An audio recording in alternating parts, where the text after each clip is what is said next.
Greetings, my friends everywhere out there. As always, it's a real pleasure to be with you. And you who are familiar with this program and have been for months will recognize that we're in what we call Studio One. It happens to be the den in Old Pleasant Hill, Bristol, Virginia.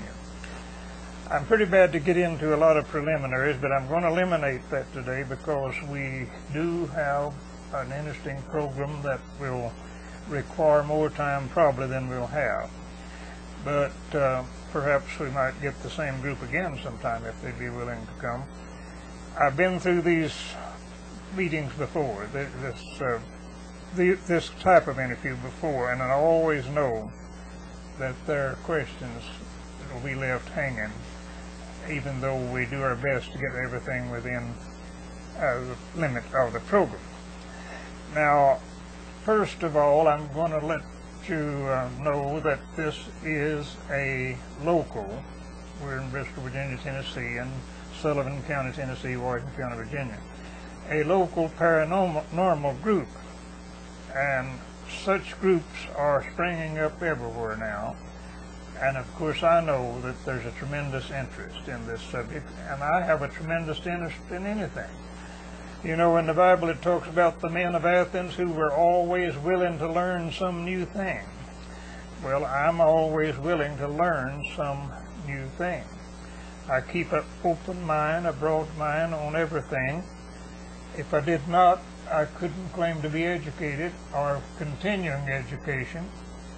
And education is a continuing thing. I'll quote a man, his name slips me, but it's a household word in America. I heard him say not long ago that he had obtained a good education, most of it since I left school. So it's been many years since I left school. After all, I'm not the youngest person in the world. And yet most of what I've learned has been since my school days.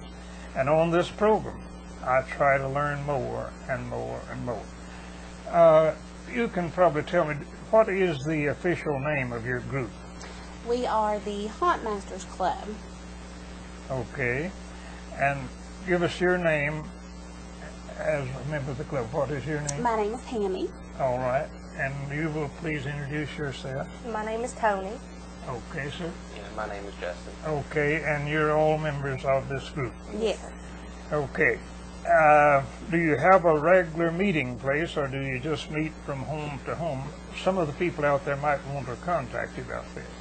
We do. We meet once a month. The date is usually on a Saturday, and it complies with everyone's schedule. There's about 11 or 12 members that we have. And when we can get together, all of us, is usually when we decide the date. And we meet at our headquarters in Hampton, Tennessee.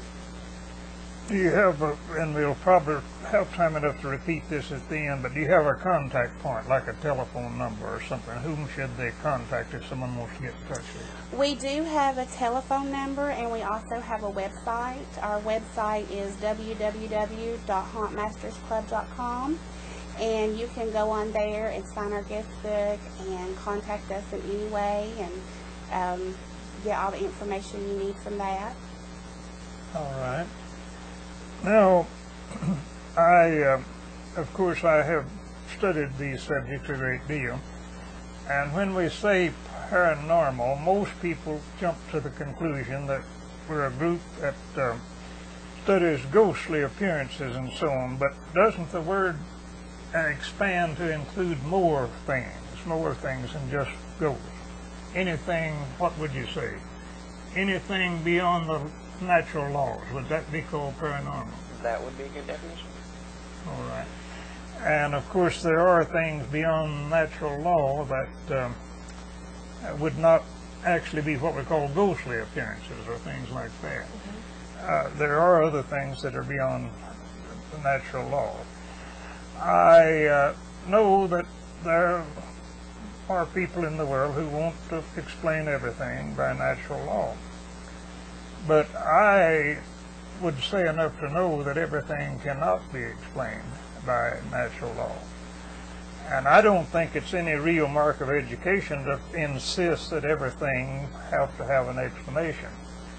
I think a greater mark of education is that we keep an open mind on everything. A closed mind is certainly not an educatable mind. And invariably, when I have a ghost telling session or when I tell a ghost tale, we try to get one tale a month on this program. But I think we've maybe had about 4 in a row here now. So invariably, in a crowd, someone will say, "Do you believe in ghosts?" I have the stock answer. I keep an open mind on everything. I'm willing to hear the evidence on anything, whether it's healing, whether it's ghosts, or whether it's anything that sounds out of the ordinary. I try to keep an open mind on it. And one particular question, and this was called in just shortly before you all came. A man knew that I was going to have this program. He asked the question, if like what you might call a miraculous healing. For example, I know an old lady had a bad stroke, and they said she'd never walk again, she'll never talk again, she'll be a vegetable the rest of her life, and yet that old lady is now up and going, drives her car, she's 87 years old, but she's very active in everything, and she goes to church every Sunday, drives her car, goes to church, teaches a Sunday school class, and they said she'd never be able to talk again. Their mind wasn't any good anyway. They said it wouldn't be any good if she could talk. They said it's damaged beyond repair. Now, would you consider that to be something in the paranormal? Would it come under that classification? It can under certain circumstances. Anything that can't be explained is pretty much paranormal. That's what you look for. It's a science. It's just the basis of the unknown. Mm-hmm. So, I mean, it's more than possible that